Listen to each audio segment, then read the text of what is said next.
ku toka ishte e bler nga pronarët atje që kishin letrat.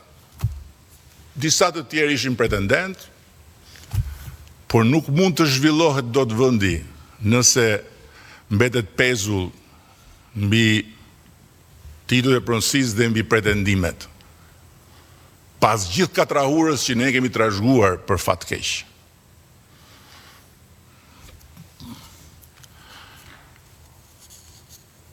Ndërsa e drejta për të protestuar është një drejtë që nuk mund të vihet në diskutim në asnjë mënyrë në këtë vend. Dhe është një drejtë cilën ne kemi mbrojtur qysh nga dita e parë, edhe me koston që të kemi në disa raste dëmtime serioze të forcave të policisë. Por sulmet politike mbi projektin nga forcat brendshme që predikojnë ose të kthehemi në komunizëm ose urrëtitjen ndaj shteteve të tjera apo nga forcat jashtme nuk e duan këtë projekt. Nuk e duan, shumë e thjeshtë. Nuk e duan. Kjo është konkurrencë. Ne kemi hyrë tani në një territor shumë të ndryshëm nga ai që kemi qenë. Sepse ky projekt, së bashku me tjerë, po ky, siç e ka ngritur vëmendjen globale ndaj Shqipërisë, e ngre Shqipërinë në një nivel tjetër me realizimin e vet. Totalisht. Natyrisht që sjellja e kompanisë së sigurisë ishte e neveritshme dhe jo më pak e neveritshme ishte dhe sjellja e drejtuesve të policisë vendore, gjë për cilën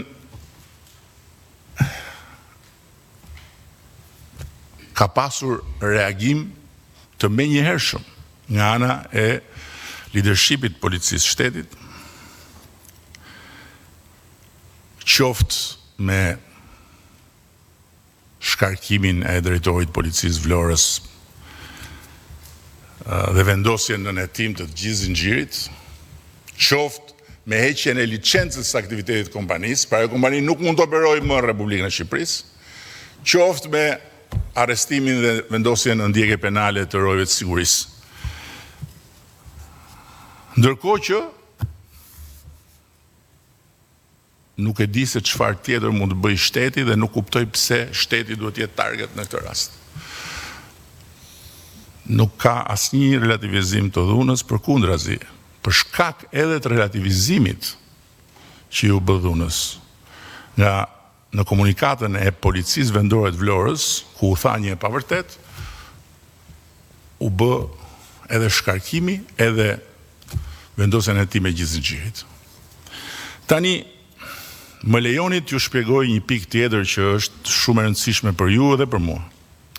Dhe më lejoni ta nis pak nga larg, se e vërteta është gjithmonë e mërzitshme. Gënjeshtrat janë zakonisht argëtuese. Është shumë më argëtuese të shikosh një video me një pelikan që e merr përpara eskavatori se sa të dëgjosh rrugën e legjislacionit shqiptar për zonat e mbrojtura, duke filluar nga një fakt. Ka qenë kjo shumicë parlamentare. Kjo këtu, e Partisë Socialiste të Shqipërisë. Ka qenë qeveria e kësaj partie, dhe kam qenë unë kryeministër, në mandatin ton të parë, kur kemi bërë futjen në mbrojtje të Republikës Shqipërisë në të gjitha ato territore të kërcënuara. 2017. Por, ajo që duhet ju them si anë tjetër të medaljes, është që Pishporoja, për cilin flasim, nuk është një zonë e mbrojtur e kategorisë së parë apo dytë, por klasifikohet edhe si pas IUCN-s Kategori e 5. Peizazh i mbrojtur. Dhe për shpalljen peizazh i mbrojtur dhe të gjitha detajet, ka një vendim qeverie, por ajo që është rëndësishme të thuhet dhe që nuk ju është treguar juve, është që në 2017 këto kategori në ligjin ton janë të adoptuar në mënyrë të plotë. Dhe thelbi i sistemit ton të zonave të mbrojtura është praktikisht i gjithi i linjëzuar me standardet më të larta ndërkombëtare. Dhe në princip, sa më lart shkohet drejt kategorive 1 dhe 2, aq më shumë kufizohet ndërhyrja njerëzore. Ndërsa kategoritë 5 dhe rasti konkret dhe 6 janë të ndërtuara mbi konceptin e bashkëjetesës së natyrës me aktivitetin ekonomik, social dhe turistik. Pikërisht për këtë arsye, kategoria 5 nuk konceptohet si zonë pa zhvillim, sepse ajo është një zonë ku kanë banuar njerëz dhe ku banojnë njerëz sot e gjithë ditën që flasim.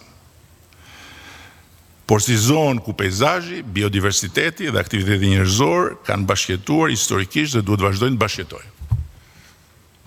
Dhe në hartën e Europës ka jo pak laguna, shumë përafërsisht të ngjashme me këtë lagunë, që janë destinacione turistike të jashtëzakonshme dhe ku ka aktivitet të plot ekonomik dhe social. Në nenin 20 të ligjit 2017 përcaktohet qartësisht se peizazhi i mbrojtur është një territor ku mund të ekzistojnë deri dhe qendra banimi dhe aktivitetet si bujqësia, turizmi, peshkimi dhe përdorimet tjera të territorit.